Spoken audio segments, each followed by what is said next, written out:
Good morning friends, હું અજય ત્રિવેદી અને આજે આપણે ધોરણ 10 વિષય વિજ્ઞાન અને ચેપ્ટર 10 જોઈ રહ્યા છીએ, પ્રકાશનું પરાવર્તન અને વક્રીભવન.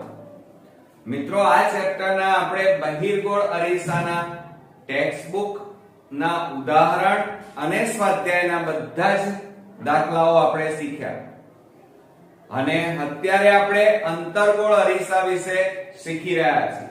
તો આજે આપણે અંતર્ગોળ અરીસાનો અને બોર્ડની એક્ઝામમાં પૂછી શકાય એવા મોસ્ટ ઇમ્પોર્ટન્ટ એક્ઝામ્પલ આજે શીખીશું. બરોબર મિત્રો? તો ચાલો શરૂ કરીએ.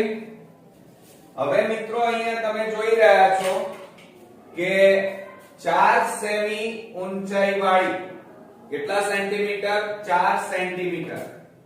4 સેન્ટીમીટર ઊંચાઈ વાળી વસ્તુને 12 સેન્ટીમીટર કેન્દ્ર લંબાઈ ધરાવતા, એટલે અહીંયા વસ્તુ ઊંચાઈ આપણને આપેલી છે 4 સેન્ટીમીટર અને કેન્દ્ર લંબાઈ આપણને આપેલી છે 12 સેન્ટીમીટર અને આપણી પાસે અહીંયા રકમમાં કહેવામાં આવ્યું છે અંતર્ગોળ અરીસો 18 સેન્ટીમીટર અંતરે રાખેલ છે. તો પ્રતિબિંબનું સ્થાન, પ્રકાર અને પરિમાણ શોધવાનું છે. તો મિત્રો, કેટલીક બેઝિક માહિતી અંતર્ગોળ અરીસા વિશે તમને ખબર હોવી જોઈએ અને જો ન ખબર હોય તો મિત્રો તમે મારો ઇન્ટ્રોડક્શન નો વિડિયો દાખલાઓ માટેનો ખાસ જોઈ લેજો, કારણ એની અંદર અંતર્ગોળ અરીસો, બહિર્ગોળ અરીસા માટેના મોસ્ટ ઇમ્પોર્ટન્ટ શોર્ટ ટ્રીકો મેં એમાં સમજાવેલી છે અને જો એ વિડિયો તમે જોયેલો હશે તો તમે કોઈ પણ એક્ઝામ્પલ આ ચેપ્ટરના ગણી શકશો. હવે મિત્રો, આપણે જાણીએ છીએ કે અંતર્ગોળ અરીસો, તો આ આપણો અંતર્ગોળ અરીસો છે. બરોબર? હવે તમે જોઈ રહ્યા છો કે અહીંયા આપણે વસ્તુ મૂકી છે. આ શું મૂકી છે? વસ્તુ. અને આ આપણી ડાબી બાજુ છે, જ્યારે આ આપણી જમણી બાજુ કહેવાય. ક્લિયર? હવે બીજી વાત, અંતર્ગોળ અરીસો છે અને એની અંદર આપણે આલેખ સાથે એને સરખાવવું પડે. તો આપણે નાનપણથી આલેખ તો દોરતા જ આવ્યા છીએ. હવે એની જુઓ, આ ડાબી બાજુ, તો ડાબી બાજુ હંમેશા કેવી સંખ્યા આવે? ઋણ સંખ્યા આવે, એટલે કે -1 એટલે ટૂંકમાં ડાબી બાજુએ આલેખમાં ઋણ સંખ્યા આવે એટલે હંમેશા આ જે વસ્તુ છે એ ડાબી બાજુએ હોય અંતર્ગોળ અરીસામાં, એટલે વસ્તુ અંતર હંમેશા માઈનસમાં લેવાનું. શેમાં લેવાનું મિત્રો? માઈનસમાં. ક્લિયર? ત્યારબાદ આપણને કેન્દ્ર લંબાઈ આપેલી છે અને આ યાદ રાખજો, અહીંયા જુઓ, આ આપણો અંતર્ગોળ અરીસો છે અને એ અંતર્ગોળ અરીસો આ રીતે રાઉન્ડ કરીએ આપણે તો કઈ બાજુએ રાઉન્ડ થાય છે? ડાબી બાજુએ. એટલે કેન્દ્ર લંબાઈ પણ હંમેશા માઈનસમાં આવશે મિત્રો. તો આ બેઝિક વસ્તુઓ તમને ખ્યાલ હોય તો જ તમે આ ચેપ્ટરના દાખલા ગણી શકશો. બીજું, હવે આપણે અહીંયા પ્રતિબિંબનું સ્થાન, પ્રકાર અને પરિમાણ એટલે કે ઊંચાઈ શોધવાની છે. તો મિત્રો, પહેલા તો સૌપ્રથમ અંતર્ગોળ અરીસાના સૂત્રની મદદથી શોધી શકાય પ્રતિબિંબ અંતર. બરોબર? તો આપણે સૌપ્રથમ પહેલા અહીંયા લખી કાઢીએ અરીસાનું સૂત્ર. હવે જો અરીસાનું સૂત્ર તમને ન આવડતું હોય તો ખાસ તમે તૈયાર કરી નાખજો. 1/v plus 1/u બરાબર 1/f. આ આપણું અરીસાનું સૂત્ર થયું. ક્લિયર? હવે અરીસામાં v, u અને f ની કિંમત મૂકવી પડશે. તો સૌપ્રથમ પહેલા આપણે અહીંયા લખી કાઢીએ કે v બરાબર, એને પ્રતિબિંબ અંતર કહેવાય અને પ્રતિબિંબ અંતર આપણે શોધવાનું છે, રકમમાં આપણને આપેલું નથી. ત્યારબાદ u એટલે વસ્તુ અંતર કહેવાય અને વસ્તુ અંતર આપણને આપેલું છે.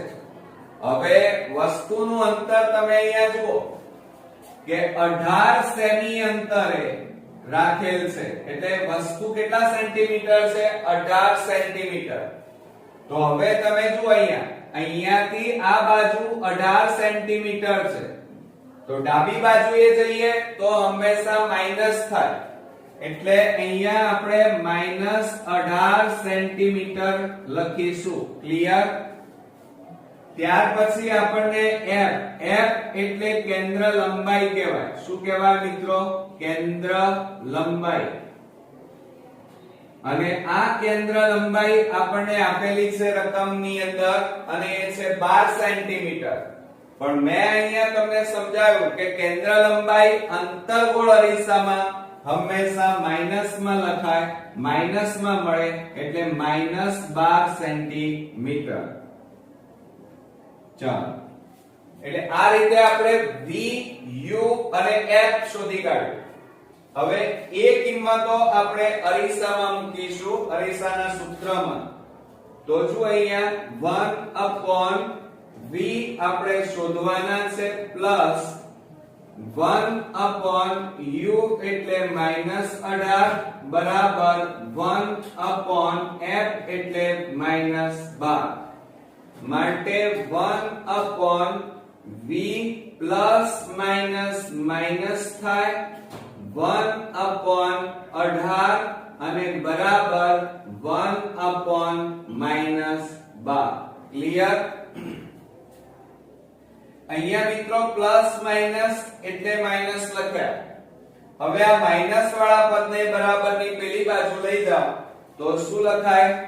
1/v બરાબર 1/12 પ્લસ 1/18.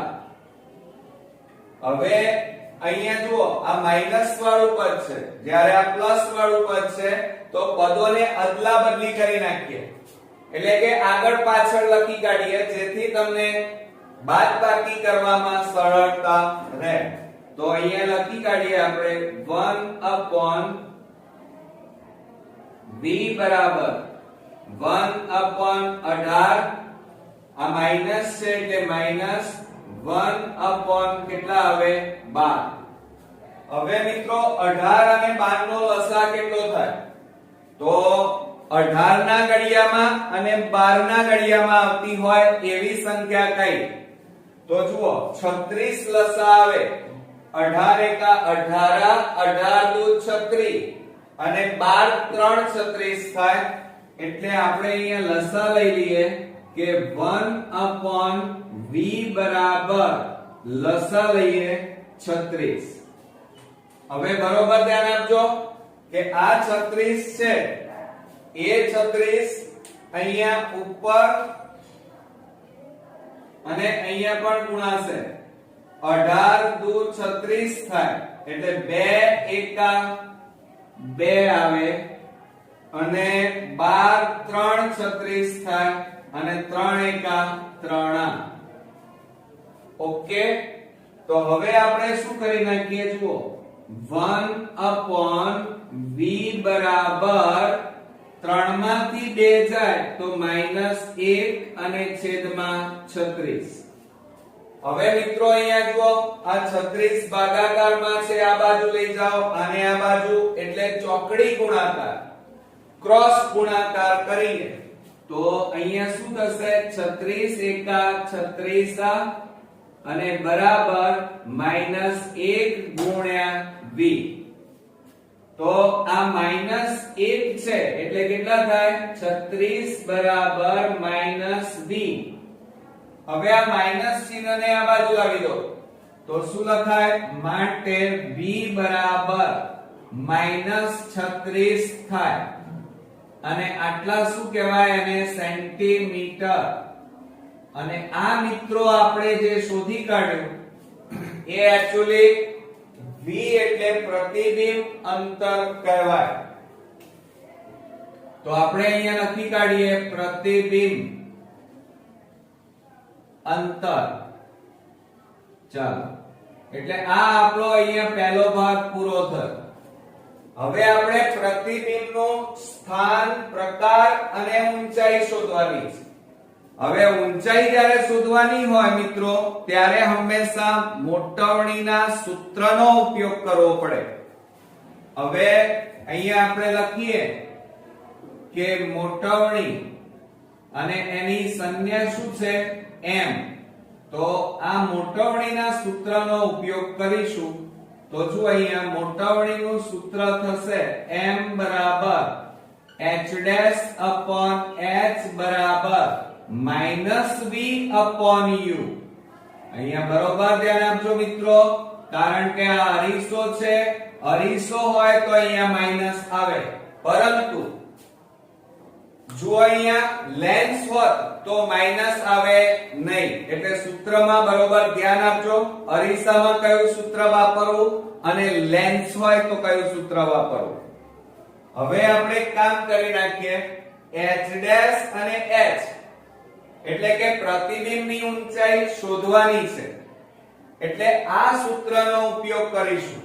તો એને કેવી રીતે લખાય? જુઓ અહીંયા h ડેશ upon h બરાબર -v upon u. કેમ આ સૂત્ર વાપર્યું? કારણ આપણી પાસે v, u, h આ ત્રણેય વસ્તુ રકમમાં આપેલી છે અને h ડેશ આપણે શોધવાના છે. હવે આ ચારે વસ્તુને આપણે અહીંયા દર્શાવી દઈએ. આની હવે જરૂર નથી, જરૂર પડશે એટલે પાછા ફરી દોરી દઈશું. બરોબર? હવે આપણે અહીંયા લખીએ તો સૌપ્રથમ h ડેશ એટલે પ્રતિબિંબની ઊંચાઈ થાય. પ્રતિબિંબની ઊંચાઈ, અને આ પ્રતિબિંબની ઊંચાઈ આપણે શોધવાની છે. જ્યારે h બરાબર વસ્તુ ઊંચાઈ થાય. શું થાય મિત્રો? વસ્તુ ઊંચાઈ. અને વસ્તુ ઊંચાઈ તમને રકમમાં આપેલી છે. જુઓ અહીંયા કે 4 સેમી ઊંચાઈ વાળી વસ્તુ, એટલે વસ્તુ ઊંચાઈ આપણી પાસે છે 4 સેન્ટીમીટર. ત્યારબાદ આપણી પાસે v. v એટલે શું કહેવાય? તો આપણે બધા જાણીએ છીએ. જો આ રહ્યું પ્રતિબિંબ અંતર. તો અહીંયા આપણે લખીએ પ્રતિબિંબ અંતર. અને પ્રતિબિંબ અંતર પણ આપણે શોધીને બેઠા છીએ. v બરાબર 36 -36 સેન્ટીમીટર. તો આપણે અહીંયા લખી કાઢીએ -36 સેન્ટીમીટર. ત્યારબાદ u. u બરાબર જો અહીંયા હવે u બરાબર અહીંયા જુઓ વસ્તુ અંતર કહેવાય અને માઈનસ માં છે. જો અહીંયા તો આપણે અહીંયા લખીશું u એટલે વસ્તુ અંતર, અને વસ્તુ અંતર બરાબર -18 સેન્ટીમીટર. તો આ રીતે આપણો એક ભાગ અહીંયા પૂરો થયો.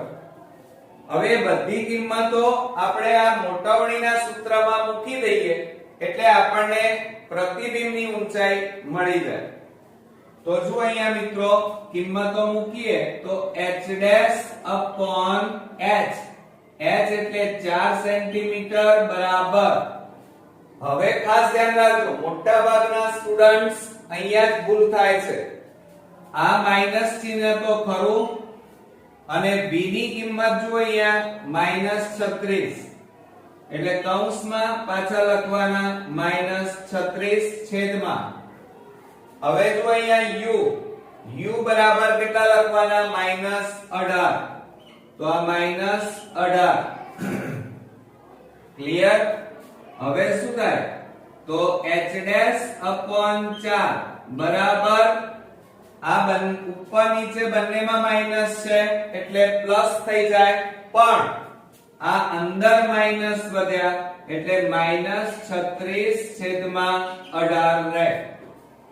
હવે આ 4 શેમાં છે? ભાગાકાર. એને આ બાજુ લઈ જાઓ એટલે ગુણાકારમાં થાય. તો h ડેશ બરાબર -36 ગુણ્યા 4 અને ભાગ્યા 18 આવે. હવે મિત્રો અહીંયા છેદ ઉડતા હોય તો ઉડાડી દઈએ. જો અહીંયા 18 દુ 36 થાય, બરોબર. તો હવે અહીંયા બાકી કેટલા રહ્યા? તો h ડેશ બરાબર -4 ગુણ્યા 2 એટલે કેટલા આવે? 8 સેન્ટીમીટર. ચાલો, તો આ તમારું પ્રતિબિંબ ઊંચાઈ આવી ગઈ. પ્રતિબિંબની શું આવી? ઊંચાઈ. તો અહીંયા લખીએ પ્રતિબિંબ ઊંચાઈ. ક્લિયર? હવે આપણે મિત્રો આગળ વધીએ. આ પછી આપણને એમ કીધું છે સ્થાન, પ્રકાર અને કદ જણાવો. તો અહીંયા ધ્યાન આપજો બરોબર. સૌપ્રથમ પહેલું આપણે લખીએ કે પ્રતિબિંબનું સ્થાન. હવે પ્રતિબિંબનું સ્થાન આપણે જોઈએ તો પ્રતિબિંબ ક્યાં મળે મિત્રો? તો હંમેશા યાદ રાખજો, જો મારા પહેલાના વિડિયો અંતર્ગોળ અરીસાના એક્ઝામ્પલના જોયા હશે તો મેં દરેક એક્ઝામ્પલમાં સમજાવ્યું છે. જો અહીંયા આ તમારો અંતર્ગોળ અરીસો કહેવાય. ક્લિયર? આપણે ઉપર દોરીએ એટલે તમારે થોડું તકલીફ ઓછી પડે સમજવામાં. જુઓ, આ તમારો અંતર્ગોળ અરીસો. ચાલો, હવે તમે વસ્તુ અહીંયા મૂકી છે. આ રહી તમારી વસ્તુ અને આ કઈ બાજુ કહેવાય? ડાબી. હવે પ્રતિબિંબ તમને ક્યાં મળવાનું? તો ડાબી બાજુએ. જે બાજુએ વસ્તુ છે એ જ બાજુએ તમને આ પ્રતિબિંબ મળે. બરોબર? એટલે અરીસો છે, ધ્યાન આપજો, આ અરીસો વસ્તુ જે બાજુ છે એ જ બાજુએ તમને અંતર્ગોળ અરીસામાં પ્રતિબિંબ મળે. ક્લિયર? તો આપણે અહીંયા જવાબ લખીશું અરીસાની. શું લખીશું મિત્રો આમાં? કે અરીસાથી વસ્તુ તરફ, અરીસાથી વસ્તુ તરફ આપણને પ્રતિબિંબ મળે. અથવા તમે એમ પણ લખી શકો કે જે બાજુ વસ્તુ છે એ જ બાજુએ પ્રતિબિંબ મળે. હવે આ પ્રતિબિંબ, અરીસો અને પ્રતિબિંબ, આ બે વચ્ચેનું અંતર, પ્રતિબિંબ અંતર ક્યાં છે? જો આ રહ્યું -36. તો આપણે અહીંયા લખીએ -36 સેન્ટીમીટર. ક્લિયર? ખ્યાલ આવ્યો મિત્રો? હવે ત્યાર પછી પ્રતિબિંબનો પ્રકાર આપણે લઈએ કે પ્રતિબિંબ નો પ્રકાર.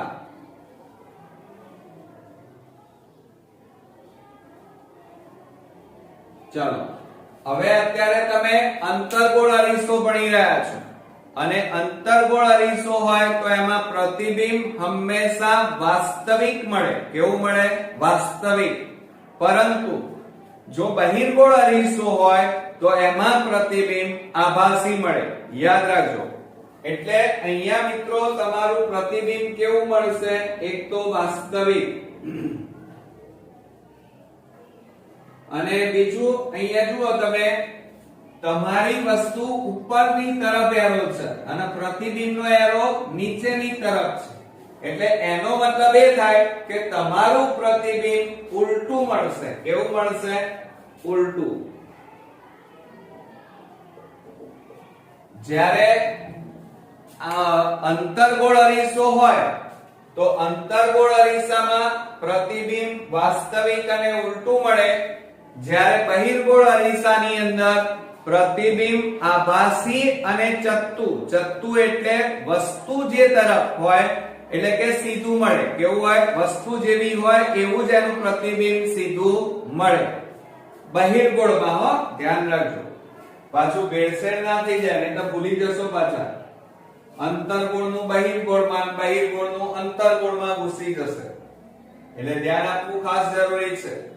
હવે ત્યાર પછી પ્રતિબિંબનું કદ એટલે કે પ્રતિબિંબનું પરિમાણ લઈએ કે પ્રતિબિંબનું પરિમાણ.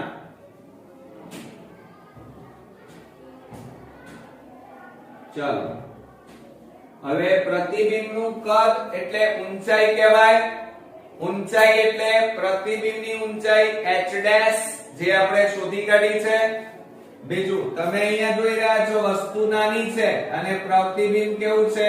મોટું, એટલે તમને ખબર પડી ગઈ હશે.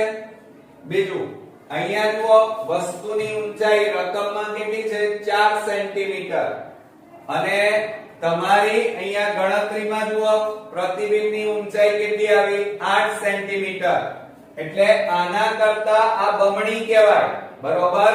એટલે અહીંયા આપણે જવાબમાં લખીશું કે વસ્તુ કરતા કેવું મળે? મોટું, અને એને કેવું કહેવાય મિત્રો? વિવર્ધિત કહેવાય. કેવું કહેવાય? વિવર્ધિત. અને એમ પણ લખી શકાય 2 ગણું મળે, 2 ગણું મોટું મળે એટલે બેવડું મળે, બરોબર. પણ કેટલા સેન્ટીમીટર? તો 8 સેન્ટીમીટર. એટલે પ્રતિબિંબની ઊંચાઈ કેટલી આવી? 8 સેન્ટીમીટર. ક્લિયર મિત્રો? અંતર્ગોળ અરીસાના દાખલા શીખતા પહેલા, ગણતા પહેલા કેટલીક બેઝિક માહિતી તમને ખબર હોવી જોઈએ. જેમ કે આપણી પાસે જુઓ આ અંતર્ગોળ અરીસો છે, બરોબર. આ આપણો અંતર્ગોળ અરીસો. હવે આ સમક્ષિતિજ ધરી કહેવાય. હવે એની આ બાજુ આપણે આ શું મૂકેલી છે? વસ્તુ, બરોબર. હવે તમે ધ્યાન આપજો, આલેખ તો તમને આવડતો જ હશે. હવે આલેખમાં આપણે ભણતા આવ્યા છીએ કે આ x અક્ષ અને આ x ડેશ અક્ષ, તો એની આ કઈ બાજુ કહેવાય મિત્રો? તો આ ડાબી બાજુ કહેવાય અને આ જમણી બાજુ કહેવાય, બરોબર. ક્લિયર? હવે એમાં જુઓ ડાબી બાજુએ તમે જેમ જાઓ એમ અહીંયા માઈનસ સંખ્યાઓ તમારી આવશે, એટલે એનો મતલબ અરીસાથી વસ્તુ વચ્ચેનું અંતર કેવું હોય? ઋણ હોય. કેવું હોય? માઈનસ માં મળે. ક્લિયર? બીજું આ ઉપરાંત આ અંતર્ગોળ અરીસાને આમ ગોળ રાઉન્ડ ફેરવીએ તો કઈ બાજુ ગોળ રાઉન્ડ આમ ફરે છે? ડાબી બાજુ. એટલે એનો મતલબ એ થયો કે એની કેન્દ્ર લંબાઈ, વક્રતા ત્રિજ્યા એ હંમેશા ડાબી બાજુ બને છે, માટે એ પણ કેવી બને? માઈનસ. ક્લિયર? તો ધ્યાન આપજો મિત્રો, કારણ કે અંતર્ગોળ અરીસો અને બહિર્ગોળ અરીસાની અંદર એમાં કિંમતો એ આલેખ અનુરૂપ હોય છે. એટલે આલેખ આપણને આવડતો હોય તો મોટા ભાગની કિંમતો આમાં આપણને સરળતા રહેશે. હવે જો અહીંયા આપણને એવું કીધું છે 6 સેમી ઊંચાઈ વાળી વસ્તુને, એટલે કે વસ્તુની ઊંચાઈ આપણને આપેલી છે 6 સેમી, અને એમાં 10 સેમી કેન્દ્ર લંબાઈ આપણને કીધું છે, ધરાવતા અંતર્ગોળ અરીસાની સામે 15 સેન્ટીમીટર અંતરે, કેટલા? 15 સેન્ટીમીટર અંતરે રાખેલ છે. તો પ્રતિબિંબનું સ્થાન, પ્રકાર અને કદ એટલે કે આની ઊંચાઈ આપણે શોધવાની છે, બરોબર. હવે મિત્રો અહીંયા રકમની અંદર આપણને પ્રતિબિંબ અંતર શોધવાનું છે. હવે પ્રતિબિંબ અંતર આપણે શોધવાનું હોય ત્યારે હંમેશા પહેલા અરીસાના સૂત્રનો ઉપયોગ કરવો પડે. તો આપણે અહીંયા સૌપ્રથમ અરીસાનું સૂત્ર લખી કાઢીએ. જો અહીંયા અરીસાનું સૂત્ર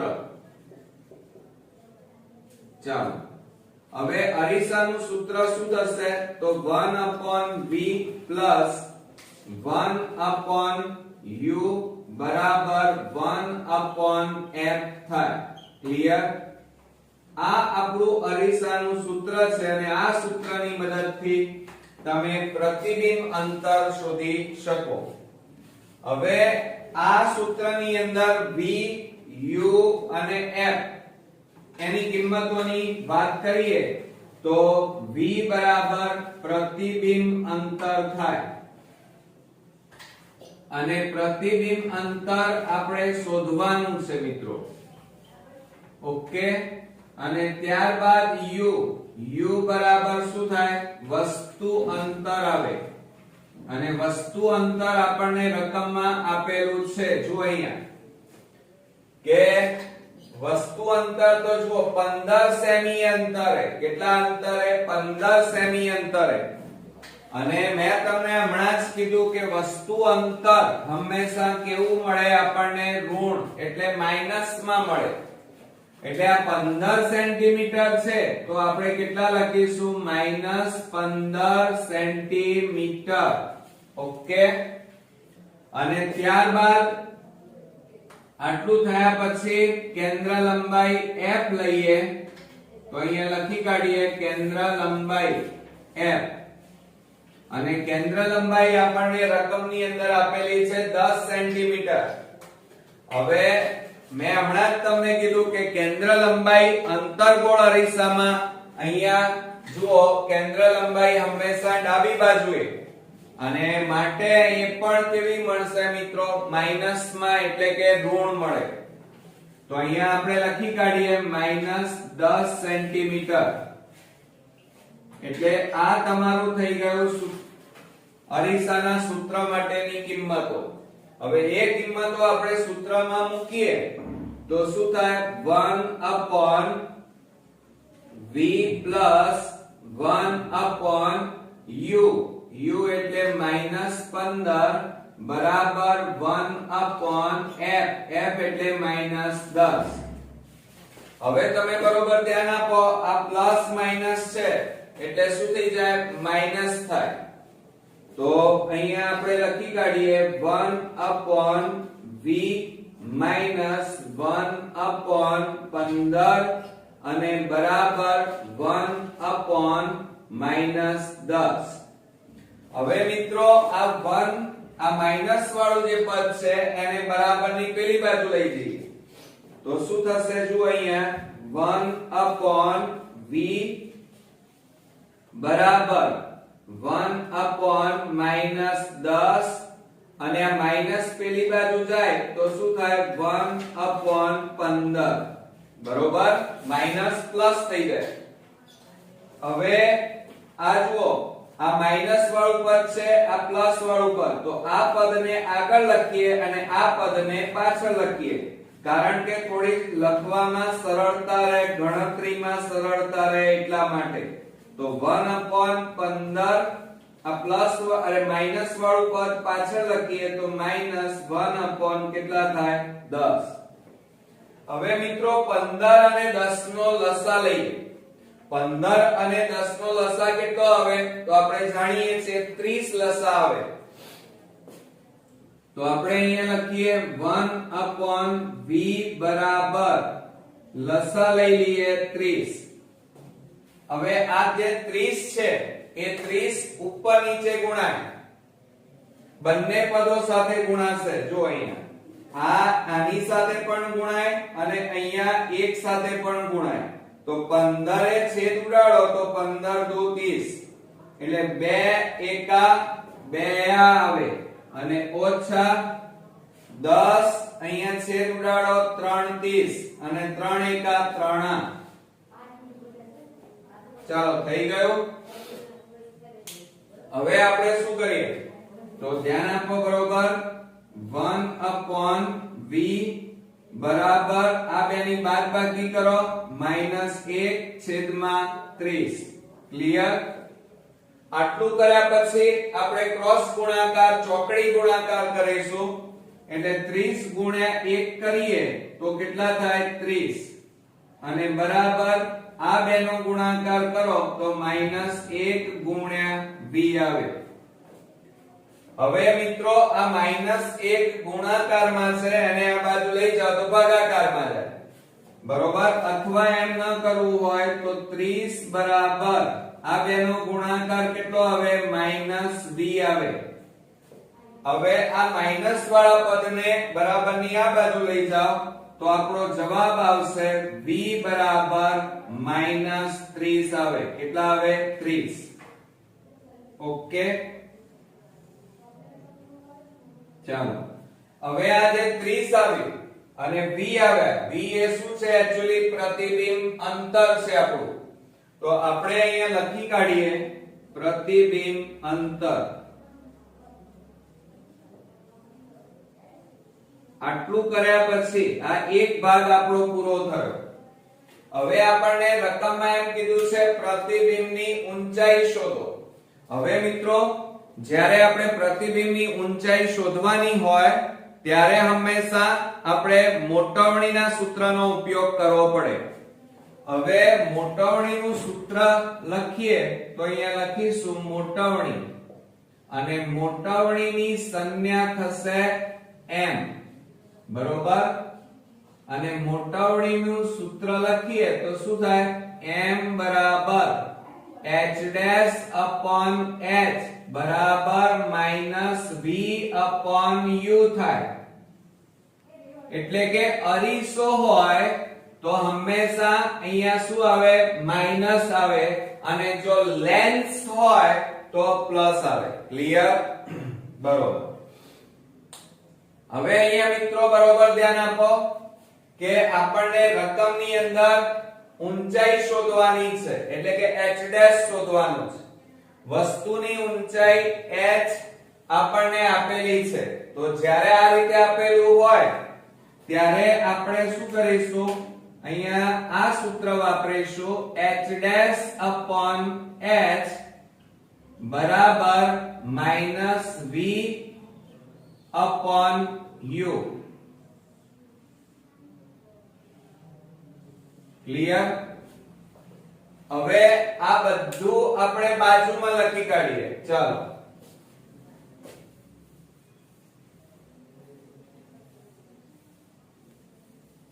હવે એની અંદર આપણે લખી કાઢીએ તો શું લખાય? h dash બરાબર, h dash એટલે શું થાય? પ્રતિબિંબની ઊંચાઈ. અને પ્રતિબિંબની ઊંચાઈ આપણને આપેલી નથી મિત્રો, શોધવાની છે. ત્યારબાદ આપણી પાસે h, h એટલે વસ્તુની ઊંચાઈ કહેવાય, અને વસ્તુની ઊંચાઈ આપણને રકમમાં આપેલી છે.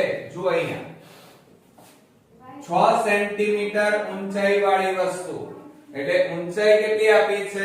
6 સેન્ટીમીટર. ધ્યાન રાખજો.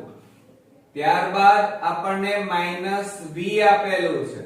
હવે એટલે કે v આપણે આપેલા છે, અને v બરાબર અહીંયા જુઓ રહ્યા પ્રતિબિંબ અંતર કેટલું છે? -30. તો આપણે અહીંયા લખી કાઢીએ પ્રતિબિંબ અંતર બરાબર -30 સેન્ટીમીટર. ક્લિયર? ચાલો, ત્યારબાદ આપણે u લખી કાઢીએ. u બરાબર, હવે તમે જુઓ અહીંયા u આપેલું છે વસ્તુ અંતર, એ રકમમાં આપણને આપેલું છે -15 સેન્ટીમીટર. તો અહીંયા લખી કાઢીએ વસ્તુ અંતર અને બરાબર -15 સેન્ટીમીટર. તો આ રીતે બધી કિંમતો આપણે અહીંયા લખી કાઢી. ક્લિયર? આટલું કર્યા પછી તમારે આ બધી કિંમતો આપણે સૂત્રમાં મૂકી દઈએ તો શું થાય? જો અહીંયા h dash upon h બરાબર, જોજો અહીંયા ભૂલ પડવાની શક્યતા રહે, માઈનસ v ની કિંમત કેટલી છે? -30. એ કૌંસમાં લખીશું, અને u બરાબર -15. માટે શું થાય h ડેશ upon h બરાબર, હવે જો આ માઈનસ માઈનસ એટલે પ્લસ થઈ જાય, નીકળી જાય, તો ઉપર વધ્યા કેટલા -30 અને છેદમાં 15 વધ્યા. બીજું h ની કિંમત તમારી પાસે છે કેટલી છે 6 સેન્ટીમીટર. હવે આ 6 ભાગાકારમાં છે અને આ બાજુ લઈ જાઓ તો ગુણાકારમાં જાય, તો માટે h ડેશ બરાબર -30 ગુણ્યા 6 અને છેદમાં કેટલા આવે 15. હવે આપણે છેદ ઉડાડી દઈએ મિત્રો, તો જો અહીંયા 15 દુ 30 થાય, માટે h ડેશ બરાબર -2 ગુણ્યા 6, માટે h ડેશ બરાબર -6 દુ 12. એટલે આપણો જવાબ આવ્યો આટલા સેન્ટીમીટર. એકમ ન લખ્યો હોય તો બોર્ડમાં અડધો માર્ક્સ મિત્રો કપાઈ જાય, તો ધ્યાન રાખજો દરેક બાબતમાં. આ શું આવ્યું પ્રતિબિંબની ઊંચાઈ આવી, તો આપણે અહીંયા લખી કાઢીએ પ્રતિબિંબ ની ઊંચાઈ. ક્લિયર? હવે આપણને જે રકમમાં કીધું છે પ્રતિબિંબનું સ્થાન, પ્રકાર અને ઊંચાઈ શોધો, તો એ બધી વસ્તુ અહીંયા લખી કાઢીએ આપણે. સૌપ્રથમ આપણે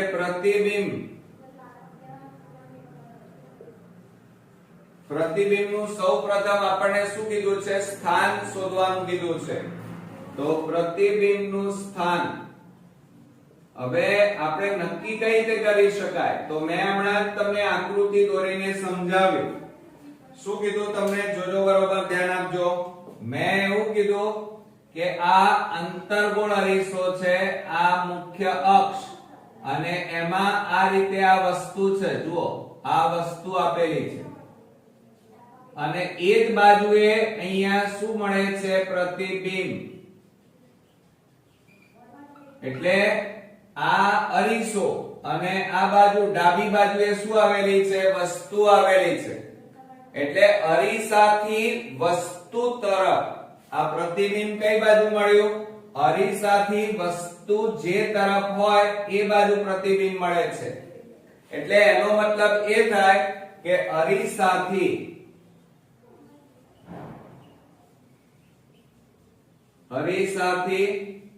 વસ્તુ તરફ પણ કેટલા સેન્ટીમીટર મળ્યું મિત્રો પ્રતિબિંબનું સ્થાન.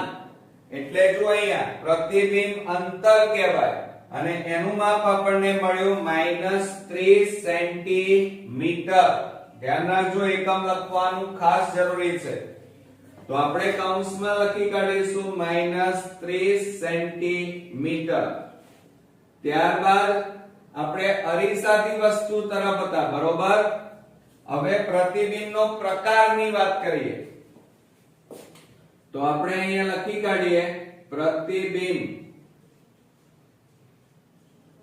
નો પ્રકાર.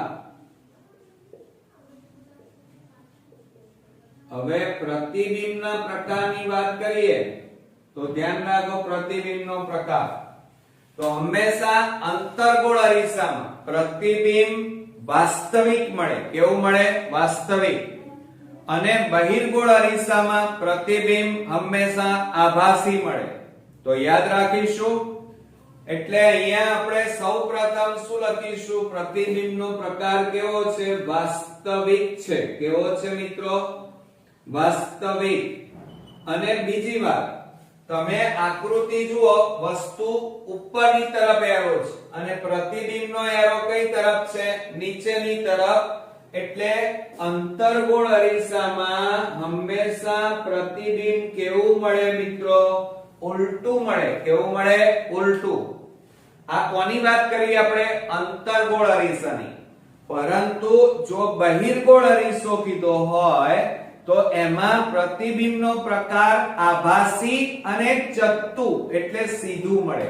બરોબર. ત્યાર પછી પ્રતિબિંબનું કદ. આ પ્રતિબિંબનું કદ એ જ પ્રતિબિંબનું શું કહેવાય મિત્રો? પરિમાણ કહેવાય. શું કહેવાય? પરિમાણ. હવે પ્રતિબિંબનું કદ તો સામાન્ય રીતે તમે જોઈ રહ્યા છો કે અહીંયા જુઓ પ્રતિબિંબની ઊંચાઈ કેટલી છે? 12 સેન્ટીમીટર અને વસ્તુ આપણી કેટલા સેન્ટીમીટરની હતી? 6. એટલે 6 કરતા આ કેવી કહેવાય? બમણી. એટલે અહીંયા પ્રતિબિંબ મોટું છે વસ્તુ કરતા. એટલે આપણે અહીંયા લખી કાઢીએ કે વસ્તુ કરતા પ્રતિબિંબ મોટું મળે. એટલે વસ્તુ કરતા મોટું અને એને બીજા શબ્દોમાં કેવું હોય તો શું કહી શકાય? વિવર્ધિત પ્રતિબિંબ મળે. અને બીજું કેટલા સેન્ટીમીટર મળ્યું પ્રતિબિંબ? તો અહીંયા લખી શકાય 12 સેન્ટીમીટર. અને હજી લખવું હોય તો જુઓ વસ્તુ આપણી 6 સેન્ટીમીટરની અને પ્રતિબિંબ 12 સેન્ટીમીટરનો. એટલે બમણું થયું એમ કહેવાય. તો અહીંયા શું કહેવાય? બેવડું અથવા બમણું પ્રતિબિંબ મળે. ઓકે. તો મિત્રો આ બધી નાની નાની બાબતો તમારે મોઢે યાદ રાખવી પડશે. ત્યારે જ તમે આ અંતર્ગોળ અને બહિર્ગોળ અરીસાના એક્ઝામ્પલ તમે બોર્ડમાં ગણી શકશો. મિત્રો આ 3 માર્ક્સના એક્ઝામ્પલ પૂછાય છે અને 3 માર્ક્સ આપણા માટે ખૂબ જ કિંમતી છે. તો મને ચોક્કસ ખાતરી છે કે આ જો બધા વિડિયો તમે ધ્યાનથી જોયા હશે અને સાથે સાથે તમે નોટ ડાઉન કરી અને જાતે પ્રેક્ટિસ કરશો તો તમારો એક પણ માર્ક્સ દાખલામાં કપાશે નહીં. તો નેક્સ્ટ વિડિયોમાં બીજા એક અગત્યના દાખલા સાથે ફરી મળીએ. ત્યાં સુધી ગુડ નાઇટ મિત્રો.